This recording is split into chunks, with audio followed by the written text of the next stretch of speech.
What is going on, gamers? RonMan here, and today I'm diving into some tips and secrets and mysteries for Super Mario World. Considering that this is the best-selling Super Nintendo game, there's a good chance that you've seen everything in this video. With that being said, I still hope to show you some things you didn't know, or if not, I hope that you at least find some enjoyment from watching this video. Now let's get started with some common secrets that you most likely know. When you beat Bowser, if you immediately press and hold up on the D-pad and continue to do so until the credits, Mario will display a goofy animation.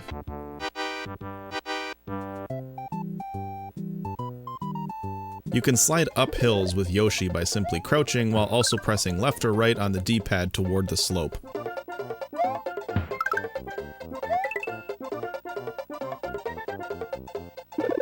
How about some hidden areas? First, let's check out Morton's castle. In the very first room, there's a hidden hallway up above. You'll need a cape. All you have to do is run and fly up there. However, it's tricky to pull off because of these thwimps. You just have to time it properly.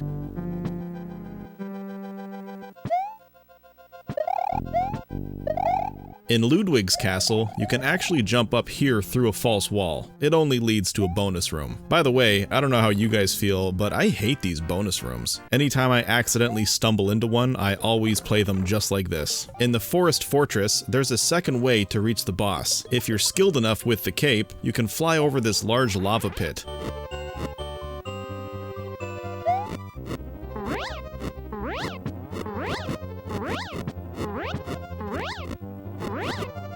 The reward for completing such a difficult task is several 1-up mushrooms. It's funny though, because if you're good enough to fly over this, chances are you don't need these 1-ups. Now let's move on to some more uncommon secrets, things you might not know about. Some ghost houses contain these large green bubbles. It can be tricky to find the right spot, but you can actually kill them if you slide into them.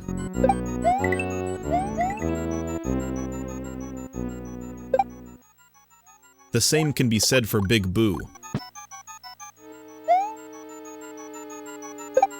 There are not many areas in the game where you can do this, and it's also not super helpful, but I think it's pretty neat. How about the grinders? Yeah, those pesky spinning saw blades. Well, it turns out that a slide will kill them too. There's only one level in the entire game where you can do this, but you can exact your revenge in the Forest Fortress. Now, at first glance, you might not think that there's anywhere where you can slide, but if you use a triangle block, you can pull this off. This is a dangerous trick as the timing can be challenging. Once you've successfully killed a grinder, you'll see it glitch out as it leaves the screen. You win!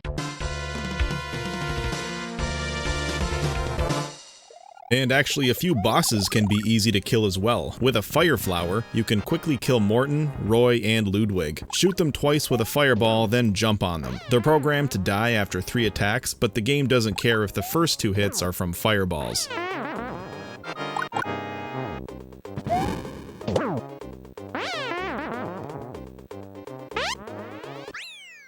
In the Cheese Bridge area, there's a second goalpost beyond the first goalpost. You need to complete the level at the second goal in order to head down into Soda Lake. In my experience, most players choose to sacrifice Yoshi to achieve this. However, if your cape skills are above average, you won't have to kill Yoshi to get the second goal. Enter the stage with a cape and fly through the level. It may take some practice as the timing is not easy, but you can fly under the first goalpost and pop up on the other side.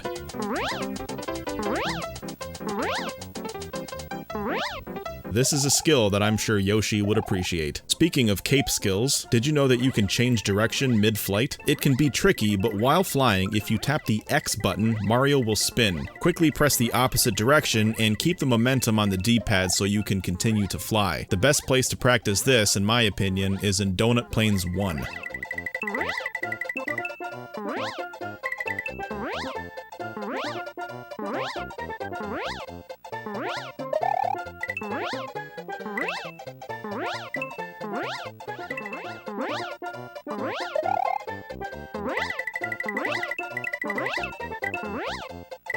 And did you know that you can grab items while flying? It's not easy, but it can be done.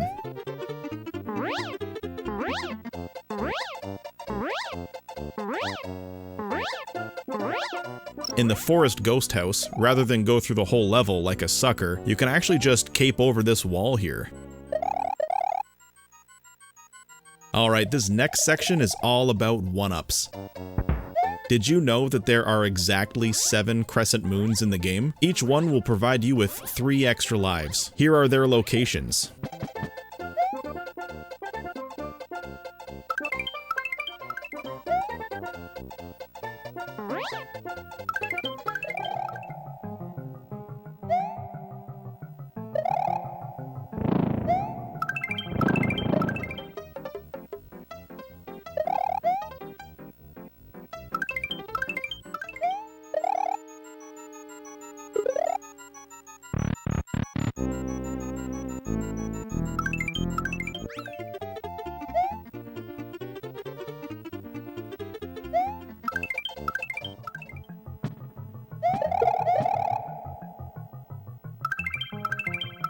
Now we'll get into how to acquire many 1-ups quickly. One of the slower methods is to enter the top secret stage with a Yoshi, hit the middle block, collect the 1-up, then leave. Rinse and repeat. When my mom and I were first playing this game in the early 90s, this was our first method of gaining lives. However, we scrapped that method after realizing that the Forest of Illusion 1 has an even quicker way of earning 1-ups. Around the midpoint of the stage, you'll come across a roulette block. Collect the star, then run forward to kill as many enemies as possible.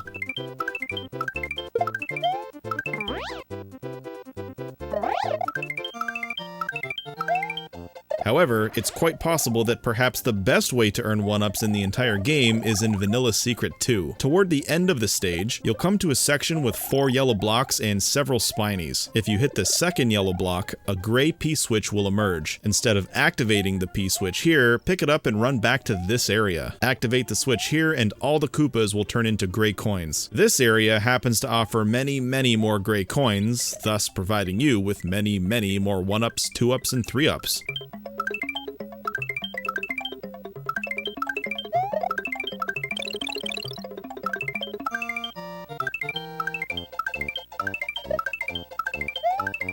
The last type of 1-up I'll show you are the movement pattern 1-ups. Now, I don't know if they're actually called that, but I didn't know what they were called, so I just went with that. You can earn these 1-ups if you happen to activate certain invisible checkpoints in a specific order. You've probably stumbled across these accidentally without knowing what you did to trigger the 1-up. I'll show you the patterns of the ones I've discovered. I'll start with a few easy and common ones. This section here in Castle 2 with the dry bones, just walking in a straight line will trigger the 1-up. On top of these clouds in Cookie Mountain, again, just running straight here will trigger the 1-up. For the next several examples, pay attention to the movement.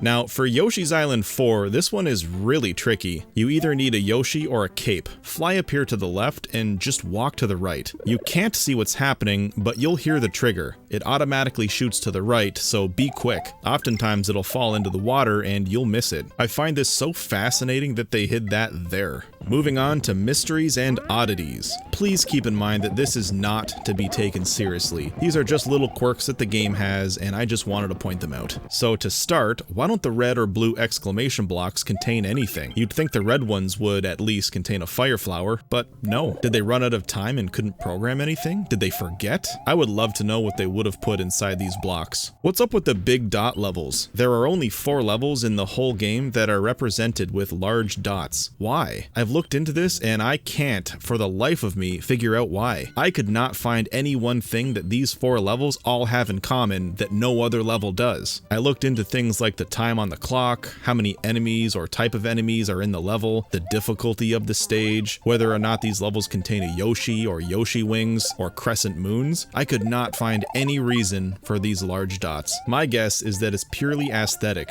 What's your guess? Why does the Chocolate Fortress have a gray boss door and gray lava? Is it supposed to be boiling hot chocolate to keep in theme with Chocolate Island? If so, then why does Wendy's Castle, which also happens to be located in Chocolate Island, have regular lava? If it's supposed to be boiling hot chocolate, then why is it gray and not brown? Why does this yellow pipe in Chocolate Island 4 have a large bone under it? It's the only one in the game. We already talked about killing Big Boos by sliding into them, but why does Big Boo, the boss, have no hitbox? I mean, he's the boss. You'd think he'd at least have a hitbox. All other Big Boos have hitboxes. Why not the boss? I'm guessing they wanted to tone down the difficulty. Isn't it so funny that these 2 small ghosts are more dangerous than Big Boo?